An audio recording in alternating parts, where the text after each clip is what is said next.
अस्सलाम वालेकुम एवरीवन। आज हम लेकर आए हैं DSSB TGT नेचुरल साइंस 2014 से कुछ और इम्पॉर्टेंट क्वेश्चंस जिनको करके आप आने वाली वैकेंसी के लिए ख़ुद को प्रिपेयर कर सकते हैं। तो let us start with question number 1। और इसके जो ऑप्शंस होते हैं मैं आपको कहूँगी कि आप इसके जो ऑप्शंस हैं उनको भी उन टॉपिक्स को भी अच्छी तरीके से प्रिपेयर कर लें ताकि आपकी प्रिपरेशन अच्छी तरीके से हो जाएगी और आपको हेल्प मिलेगी कि एग्जैक्टली क्या पढ़ना है और क्या नहीं पढ़ना है, क्योंकि सिलेबस बहुत ज़्यादा वास्ट होता है नेचुरल साइंस का। साइंस में आपको बहुत सारी चीज़ें पढ़नी पड़ती हैं। तो ये specially 11th and 12th class से ये टॉपिक्स मैं कवर कर रही हूँ जो कि ऑलरेडी 2014 में आ चुके हैं क्वेश्चंस। ओके, चलिए स्टार्ट करते हैं। Which one of the following does not help in regulating gene expression? अब regulating gene expression का क्या मतलब है? जीन एक्सप्रेशन का क्या मतलब होता है कि हमारी बॉडी में DNA पे जो जीन सीक्वेंस होते हैं वो क्या करते हैं, वो एक्सप्रेस करते हैं ख़ुद को। और उनका एक्सप्रेशन का मतलब है कि हमारा फिनोटिपिक अपीयरेंस कैसा होगा, यानी हम देखने में कैसे होंगे, जैसे हमारा हेयर कलर है, हमारा आई कलर है एंड सो ऑन। ओके, तो हमें इसमें पूछा गया डज़ नॉट। ये बहुत इंपॉर्टेंट है, इसको आप अपने एग्ज़ाम में भी बहुत ध्यान रखें कौन सा हेल्प नहीं करता है। तो सबसे पहले समझ लेते हैं कि ट्रांसक्रिप्शन क्या होता है। Transcription is the process of genetic copying genetic information from one strand of DNA into the RNA। यानी genetic information, DNA double stranded होता है, आपको पता है। तो DNA के एक स्ट्रैंड से इन्फॉर्मेशन को जब कॉपी किया जाता है और RNA बनता है, उसको कहते हैं ट्रांसक्रिप्शन। ट्रांसलेशन क्या होता है? It is the process of polymerization of amino acids, यानी अमीनो एसिड्स का पॉलीमराइजेशन ताकि वो पॉलीपेप्टाइड्स बन सके। अमीनो एसिड्स जब मिलते हैं उनका पॉलीमराइजेशन होता है तो क्या बनता है? प्रोटीन्स बनते हैं। ओके, तो ट्रांसलेशन प्रोटीन के बनने का प्रोसेस है। प्रोटीन डिग्रेडेशन का मतलब होता है प्रोटीन का डिग्रेड होना, यानी ख़राब हो जाना। और प्रोटीन मॉर्फोलॉजी का मतलब होता है कि मॉर्फोलॉजी मतलब देखने में कैसा है, तो प्रोटीन का स्ट्रक्चर देखने में कैसा है। तो जीन को एक्सप्रेस करने में जो हेल्प नहीं करता है वो है प्रोटीन मॉर्फोलॉजी। बाकी सारी हेल्प करेंगी चीज़ें, सारे processes, but protein morphology is the correct answer, क्योंकि प्रोटीन मॉर्फोलॉजी का कोई फ़र्क नहीं पड़ता है जीन एक्सप्रेशन पे। Now question number 2। The polymerase molecule rapidly slides along the long stretch of DNA. During this sliding, it comes across a promoter sequence. Choose the appropriate answer from the following situation to explain the above statement.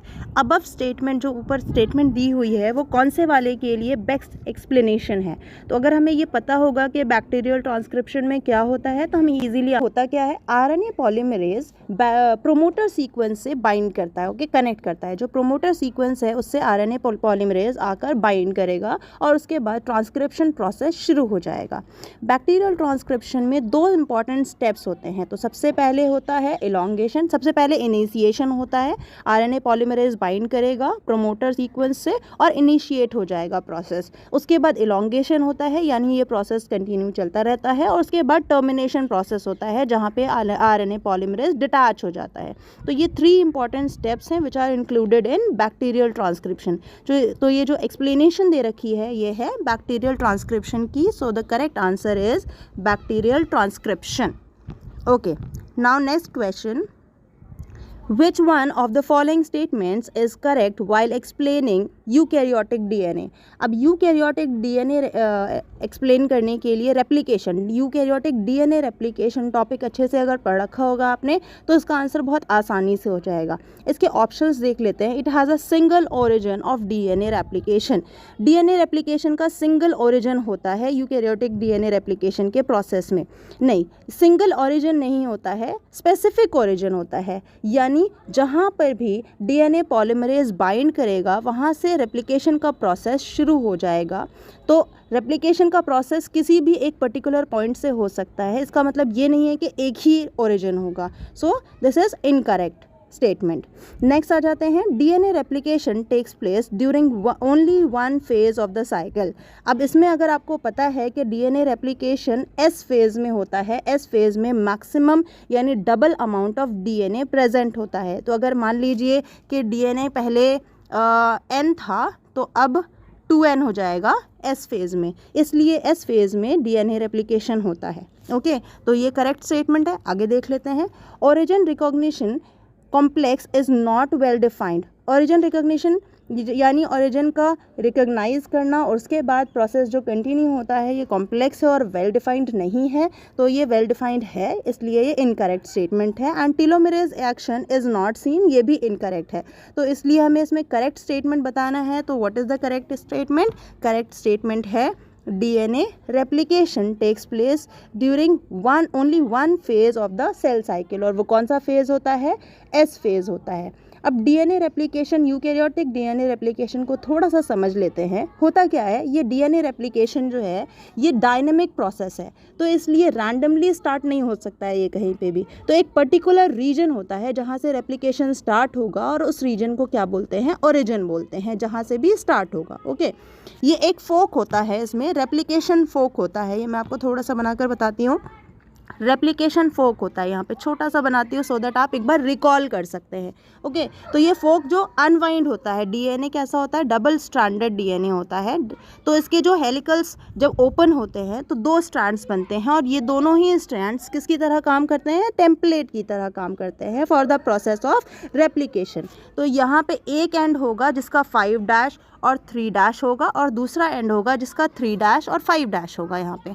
Okay, DNA replication कहाँ से होता है? 5' to 3' होता है। तो क्योंकि यहाँ पे 3' एंड है टेम्पलेट का, तो जो रेप्लिकेशन होगा वो इस डायरेक्शन में होगा, यानी यहाँ पे रेप्लिकेटेड डीएनए का 5' होगा और यहाँ पे 3' होगा। ओके, तो इस वाले को बोलते हैं, इस वाले स्ट्रैंड को बोलते हैं लीडिंग स्ट्रैंड, और जो दूसरा वाला होता है उसको बोलते हैं लैगिंग स्ट्रैंड। ओके, और लैगिंग स्ट्रैंड पे जो डिसकंटिन्यूअस फ्रैगमेंट्स बनते हैं, क्योंकि ये तो ऑपोजिट डायरेक्शन में हो गया ना, हमेशा रेप्लिकेशन होता है 5' to 3' और 5' to 3' इस डायरेक्शन में तो नहीं हो पा रहा है।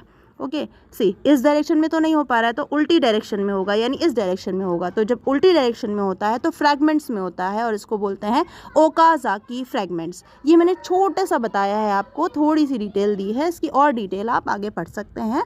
ओके, नेक्स्ट देखते हैं। So the correct answer is second option. Next देखते हैं।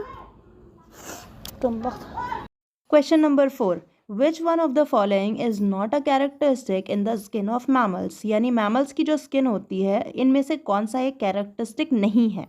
Epidermis is made up of stratum corneum. Yes, epidermis stratum corneum का बना होता है। सेकेंड ऑप्शन देखते हैं, malpighian layer is composed of living cells and nuclei. ये भी करेक्ट है। Third option, epidermis and dermis are derived, ये गलती से स्पेलिंग मिस्टेक है, ARE होगा, are derived from ectoderm and mesoderm respectively. यानी एपिडर्मिस और डर्मिस कहाँ से आते हैं? एक्टोडर्म और मीजोडर्म से आते हैं। ये भी करेक्ट ऑप्शन है। फोर्थ ऑप्शन देखते हैं, covered by dermal scales forming an exoskeleton skin highly glandular. तो ये ऑप्शन गलत है, क्योंकि जो एपिडर्मिस होता है उसमें स्केल्स नहीं होते हैं। हम मैमल्स हैं, हम भी मैमल्स हैं, तो हमारे स्किन में स्केल्स नहीं होते हैं। ओके, तो this is the wrong statement, इसलिए करेक्ट आंसर हमारा होगा ऑप्शन नंबर 4। नेक्स्ट देखते हैं क्वेश्चन नंबर 5, कर्ब साइकिल। अब सबसे पहले आपको ये भी पता होना चाहिए, क्योंकि इससे रिलेटेड भी क्वेश्चंस आ सकते हैं। कर्ब साइकिल को और क्या कहते हैं? तो कर्ब साइकिल को सिट्रिक एसिड साइकिल भी कहते हैं। सिट्रिक एसिड साइकिल कहते हैं, और क्या कहते हैं? TCA साइकिल कहते हैं, ट्राई कार्बोक्सिलिक एसिड, TCA, या आप नोट डाउन कर सकते हैं अपनी नोटबुक में।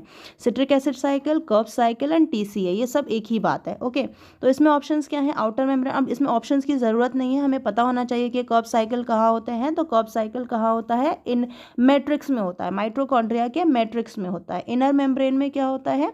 Electron transport system. Inner membrane में इलेक्ट्रॉन ट्रांसपोर्ट सिस्टम होता है, और मैट्रिक्स में, माइटोकॉन्ड्रियल मैट्रिक्स में कर्ब साइकिल या सिट्रिक एसिड साइकिल या TCA साइकिल होता है। ओके, क्वेश्चन नंबर 6 देखते हैं, which one of the following resources can be recycled? कौन सा ऐसा रिसोर्स है जिसको रिसाइकल किया जा सकता है? तो रिसाइकल किसको किया जा सकता है? ऑब्वियसली पेट्रोलियम और कोल को तो नहीं किया जा सकता है, ये आपको पता है। तो आयरन को हम रिसाइकल कर सकते हैं। रिसाइकलिंग का क्या मतलब होता है? कि जो वेस्ट मटेरियल है उससे कुछ यूजफुल मटेरियल बनाया जाए। ओके, इस प्रोसेस को रिसाइकलिंग प्रोसेस कहते हैं। नेक्स्ट आ जाते हैं question number 7, which one among the following. T lymphocyte से भी पहले पता होना चाहिए कि लिम्फोसाइट्स क्या होते हैं। तो लिम्फोसाइट्स क्या होते हैं? Type of white blood cells होते हैं जो कि इम्यूनिटी प्रोवाइड करते हैं हमारी बॉडी को। Type of white blood cells होते हैं। अब इन वाइट ब्लड सेल्स के दो टाइप होते हैं, एक होता है B लिम्फोसाइट, एक होता है T लिम्फोसाइट। B, एक होता है B लिम्फोसाइट नोट डाउन कर सकते हैं, बी लिम्फोसाइट और दूसरा होता है T lymphocyte. Okay, these are two types of lymphocytes. अब बी लिम्फोसाइट क्या करता है, B lymphocyte produce body antibodies produce करता है टू फाइट सेल्स, यानी जो फॉरेन सेल्स होते हैं, फॉरेन पैथोजेंस होते हैं, उनको फाइट करने के लिए एंटीबॉडीज प्रोड्यूस करता है बी लिम्फोसाइट। और टी लिम्फोसाइट एंटीबॉडीज प्रोड्यूस नहीं करता है। ओके, टी लिम्फोसाइट क्या होता है, सेल्फ बॉडी सेल्स होते हैं, इसके अपने ही बॉडी सेल्स होते हैं, मतलब हमारी बॉडी के ही सेल्स होते हैं जो टी लिम्फोसाइट्स होते हैं, और इनके 4 टाइप्स होते हैं जो अलग अलग फंक्शन करते हैं। फर्स्ट टाइप होता है किलर सेल। 4 टाइप्स कौन कौन से होते हैं, first is killer cell, killer, बाकी मैं बोल रही हूँ आप नोट डाउन कर सकते हैं। किलर सेल, तो फर्स्ट है किलर टी सेल्स, सेकेंड होता है suppressor cells, suppressor, suppressor, suppress कर देना, दबा देना। ओके, सप्रेसर सेल्स होते हैं, सप्रेसर सेल्स सेकेंड। थर्ड होता है helper T sales, helper T cells, and fourth is memory T sales. अब इनके फंक्शंस क्या क्या होते हैं मैं आपको बताती हूँ। तो किलर टी सेल्स जो होते हैं, जब भी कोई भी एक फॉरेन पैथोजन आता है, हमें अटैक करता है, हमें कोई डिजीज़ होती है, कोई इन्फेक्शन होता है, तो किलर टी सेल्स यानी टी लिम्फोसाइट का जो एक टाइप है वो वहाँ पर जाकर उसी को वहाँ किल कर देता है, ख़त्म कर देता है। सेकेंड टाइप होता है सप्रेसर सेल्स। सप्रेसर सेल्स का काम है कि वो सप्रेस करता है, यानी जो एक्शन हो रहा है, किलर सेल्स जो काम कर रहे हैं वो हमारी बॉडी पे एक्ट ना करे, हमारी बॉडी को अफेक्ट ना करे, ये मेक श्योर करता है। ओके, कि हमारी बॉडी ना ख़राब हो जाए, जो फॉरेन ऑर्गेनिज्म है सिर्फ वही ख़त्म होना चाहिए, उसी को किल करना है। हेल्पर टी सेल्स क्या करते हैं, ये बी लिम्फोसाइट्स को हेल्प करते हैं कि वो सिक्रीट कर सकें एंटीबॉडीज़ को। ओके, बी लिम्फोसाइट को हेल्प करते हैं T cells, helper T sales. और उसके बाद मेमोरी टी सेल्स का, मेमोरी से मतलब क्या है, याद रखना। ओके, तो मेमोरी टी सेल्स क्या करते हैं, याद रखते हैं कि कौन सा पैथोजन आया था, किसको हमने किल किया था, ताकि वही दोबारा से इन्फेक्शन हमारी बॉडी में ना हो सके। ओके, आई होप आप लोगों ने ये लिख लिया होगा, आप लोगों को ये क्लियर होगा। तो अब हम आ जाते हैं, और इसमें सेकेंड ऑप्शन है acquire immuno competence in the bone marrow. तो ये भी गलत स्टेटमेंट है, क्योंकि अक्वायर इम्यूनो कॉम्पिटेंस बिल्कुल ठीक है, इम्यूनो कॉम्पिटेंस एक्वायर करता है, बट बोन मैरो में नहीं करता, थाइमस ग्लैंड में करता है। Okay, secrete antibodies against antigens, नहीं, टी लिम्फोसाइट का काम नहीं है, ये बी लिम्फोसाइट का काम है। ओके, तो लास्ट ऑप्शन हमारे पास है 4 type of cells are recognised. Yes, ये करेक्ट है, क्योंकि टी लिम्फोसाइट के कितने ऑप्शंस, कितने टाइप्स होते हैं, 4 टाइप्स होते हैं, जो मैंने भी आपको बताया, killer T cells, suppressor cells, third है helper T cells, and fourth is memory T cells. तो हमारा करेक्ट आंसर क्या हो गया, fourth option is the correct option. Okay, next आ जाते हैं question number 8। Which organelle in an animal cell has the function of large extracellular and intracellular particles and autolysis. तो extracellular और intracellular particles पे कौन काम करता है, ऑटोलिसिस। ऑटोलिसिस का मतलब अपने आप को खुद ही डाइजेस्ट कर देना, इसका कौन काम करता है, तो ये आपने पढ़ा होगा 10th क्लास में, जिसको सुसाइडल बैग भी कहते हैं। तो सुसाइडल बैग कौन कहलाता है, lysosome. Lysosome is known as the suicidal bag, तो वो अपने आप को डाइजेस्ट कर देता है। ओके, नेक्स्ट आते हैं, which one among the following, इसको, ये क्वेश्चन नंबर 8 रिपीट हो गया है, तो let us leave this. Next आ जाते हैं question number 9। The type of migration in which the fishes living in fresh water descends to the sea from spawning is termed. मतलब इसको क्या कहते हैं, ऐसा माइग्रेशन जिसमें फिशेस डिसेंड यानी जाती हैं, कहाँ से कहाँ जाती हैं, सी से, फ्रेश वाटर से सी में जाती हैं। देखिए 2 टाइप के माइग्रेशन होते हैं जो कि फिशेस शो करती हैं, एक होता है एनाड्रोमस और एक होता है कैटाड्रोमस। तो कैटाड्रोमस में क्या होता है, फ्रेश वाटर से सी में जाती हैं, यानी सॉल्टी वाटर में जाती हैं फॉर स्पॉनिंग, और एनाड्रोमस में इसका जस्ट ऑपोजिट होता है, यानी सी से फ्रेश वाटर में आते हैं। ओके, तो यहाँ पे हमारे पास ऑप्शन में क्या दे रखा है, कैटाड्रोमस एनाड्रोमस दोनों ही हैं, पर बोला क्या है, लिविंग इन फ्रेश वाटर, यानी फ्रेश वाटर से किस में जाते हैं, सी में जाते हैं फॉर स्पॉनिंग। तो इसका करेक्ट आंसर होगा कैटाड्रोमस। ओके, तो third option is the correct option. Last question पे आ जाते हैं, question number 10। Which one of the following is the correct answer for the type of respiration that frog undertakes? अब हमें ये पता होना चाहिए कि फ्रॉग कैसा एनिमल है. फ्रॉग एम्फीबियंस होते हैं, यानी जो लैंड पे और जो सी में दोनों में रहते हैं, तो उनको दोनों में रहने के लिए रेस्पिरेशन के ऑर्गन्स चाहिए. ओके, तो जब वो सी में होते हैं, यानी जब वो वाटर में होते हैं, तो वाटर में वो किस तरीके से रेस्पायर करते हैं? From their skin, moist skin से वो रेस्पायर करते हैं. तो दे हैव देयर स्किन, जिसको क्यूटेनियस रेस्पिरेशन बोलते हैं. और जब वो लैंड पे होते हैं तो वो गिल्स की हेल्प से रेस्पायर करते हैं और बकल ऑर्गन्स को भी यूज़ करते हैं फॉर रेस्पिरेशन. तो इसलिए हमारे पास तीनों ऑप्शंस आ गए. So the correct option is fourth option, जिसमें हमारे पास पल्मोनरी भी है, क्यूटेनियस भी है यानी मॉइस्ट स्किन से करते हैं, और बकल भी है. पल्मोनरी का मतलब होता है कि जो भी लंग्स के थ्रू जो रेस्पिरेशन होता है उसको पल्मोनरी रेस्पिरेशन बोलते हैं, जिसमें बकल कैविटी और बकल ऑर्गन्स भी इंक्लूडेड होते हैं. So the fourth option is the correct option. Thank you.